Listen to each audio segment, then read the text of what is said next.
In the armed forces, you'll meet all types, but among them are those molded by the wilderness, shaped by solitude, and drawn toward the edges of civilization. These are the men who, when they're not deployed, aren't found in cities or bars. They're deep in the woods, hunting, hiking, exploring, living by instinct, sharpened by silence. But even they, hardened by war and wilderness, sometimes encounter something they can't explain. Something that makes them never return to the woods the same way again. This is the true account of two veterans who believe they weren't just watched, they were stalked. And what followed them was not human. Brian had just returned home from his first tour in Iraq.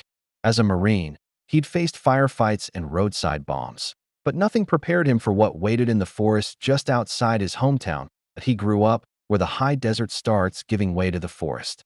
It was a strange zone, not quite desert, not fully woods, filled with old pine trees, jagged rock, and soil dry as bone.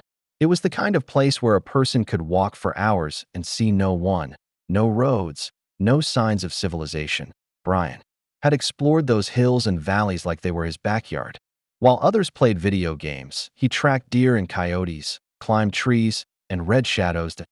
When he came back on leave, two things topped his list: drinking with his old crew and getting back into those woods. One night, his best friend, also a Marine, fresh out of boot camp, joined him for a night hunt. Coyotes had been bothering local ranches again. It was something the two of them had dealt with before.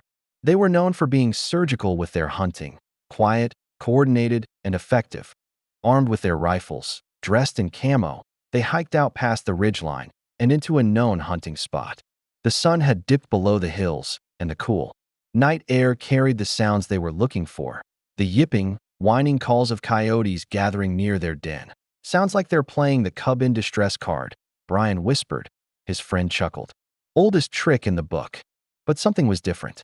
The pattern was off, too precise, too rhythmic. It felt staged. "You feel that?" Brian asked suddenly, pausing mid-step. His friend nodded, scanning the trees. "Yeah, I thought. It was just me." They advanced anyway, brushing off the feeling.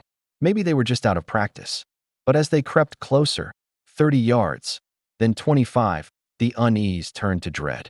Something didn't feel right. The calls weren't shifting. Location. No scattering. No movement. Just constant, perfect cries like a broken record. Brian raised a hand. They dropped into cover, no longer speaking. Years of training kicked in. They waited. Minutes passed. Maybe more. Then, something stirred in the trees. It stepped out.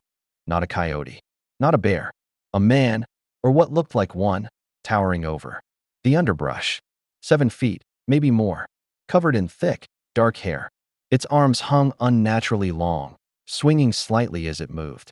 Its steps were slow and smooth, like it knew it didn't have to run. Brian's blood went cold that he didn't speak. Didn't blink.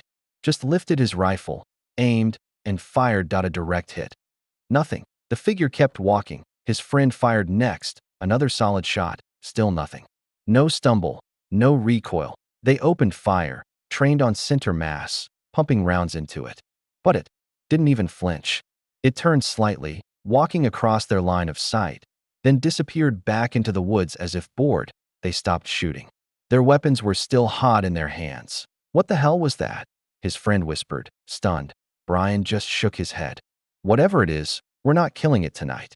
They pulled back in formation, covering each other. After a quarter mile, they sprinted the rest of the way back to the truck. Days later, they located the real coyote den, over 10 miles away on the opposite side of town, which meant one thing. That thing had led them there. It had studied their patterns. It had mimicked animal calls.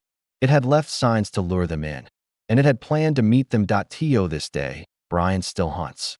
But never without remembering that one night, when they became the prey. Long before Mark put on a uniform, he already knew the wilderness.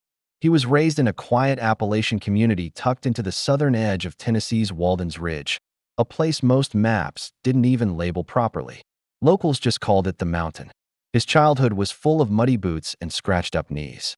He and his friends roamed the woods freely, riding bikes down logging roads, building forts in thickets, exploring trails no one had walked. In decades. One day, when Mark was 12, he took his old mini bike down a forgotten dirt path that twisted through a hollow. At the other end, as he emerged onto a gravel road, a voice called out from a porch across the way. "You come through that hollow, boy?" An elderly woman asked, squinting at him. "Yes, ma'am," Mark replied. "Don't you ever do that again," she warned, her tone sharp. That road was closed for a reason. Mark blinked, surprised. "Why?" She waved him over. "Come up here. Sit a minute. I'll tell you, but whether you believe me, that's your business." He climbed the steps. She brought him a glass of lemonade and sat beside him. Then began a tale passed down from the early 1900s. Stop back then, the mountain was wilder, lonelier. Two farming families, the Smiths and the Browns, lived on opposite sides of the hollow. On weekends, their sons would meet up to play cards, swap stories, and drink whatever homemade brew they had on hand. One Saturday, the party went later than usual. Around 1 a.m., the Brown boys saddled up to head home. Their trail took them through the hollow and across a small creek. Beside a huge boulder, as they crossed the water, a sharp whistle rang out from atop the rock. The horses panicked, all but one bolted up the hill. The youngest brother was thrown hard. His lantern hit the sand, somehow still lit. His brothers, struggling to control their mounts, heard gunshots behind them. 6 in total. They raced back. The boy was kneeling in the sand, fumbling bullets into his revolver with trembling hands. Beside him, his horse lay dead, throat ripped open. "I hit it," he stammered. "I swear I did. I never missed that close." He described what happened. 2 glowing red eyes, a high-pitched whistle, then something dark and massive launching itself at the horse from the boulder. He emptied his revolver into it, but it still took the horse down. The next morning, the family returned, armed and angry. But when they reached the creek, the body was gone. So was the gear, the saddle, the bloodstained sand. The area had been swept clean, as if someone had tried to erase the scene. The woman looked Mark dead in the eye. "We called it Whistling Jack. Others have heard it too. Ask around if you don't believe me." Mark didn't need convincing. The look in her eyes said enough. He never rode through that hollow again. Fast forward 13 years. Mark was now 25, back home after serving in the military and weathering a failed marriage. He'd returned to the mountain, but not to the community. Instead, he kept to the woods, finding solace in long hikes through familiar terrain. There was one spot he returned to often, a grove of ancient pine trees near a cliff face. The trees stood like guardians, towering over a forest floor covered in soft needles. No underbrush, no snapping twigs, just peace. One evening, he hiked longer than usual, descending along the sandstone bluff and wandering into the valley. Around midnight, with only his flashlight and an old shotgun, he prepared to head home. That's when he heard it. Bob White. A quail call, but something was wrong. Bob White quails don't call at night. They're daytime birds. A second call answered from the slope to the north.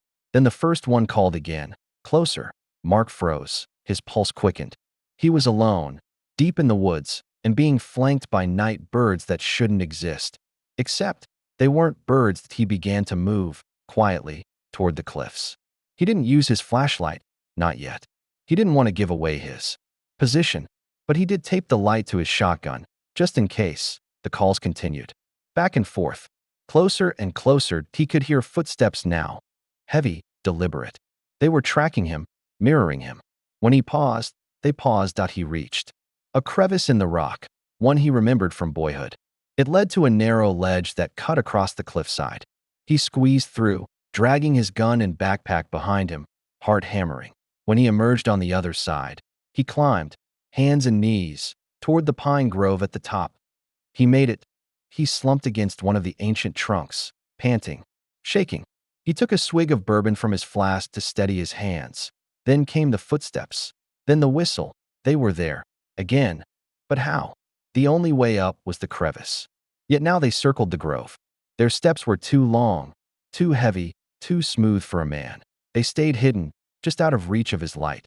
Then, they split, one going left, one right. They were trying to flank him. Mark didn't wait. He raised his gun and fired twice into the dark. Silence. Then, a scream. It was guttural, angry, inhuman. Like a gorilla's roar twisted through a human throat. Then came crashing through the brush, not toward him, but away. They were retreating that he waited until dawn before moving again. Mark moved to Alabama shortly after that. For decades, he never set foot in those woods again. But fate had other plans. In 2015, after a relative passed, Mark inherited a home near the base of the same mountain. From his porch, he could see the cliffs he'd once climbed in terror. His daughter already lived there, along with a big, loyal dog named Buddy. The dog had a reputation for being fearless. He'd chased coyotes off the property more than once. But at night, Buddy changed. Sometimes he would growl at the woods. Other times, he barked relentlessly, hackles raised, glancing nervously back at the house, as if expecting something to emerge from the dark. Mark began stepping outside with his rifle whenever Buddy got agitated. Most nights, there was nothing, just wind and shadows.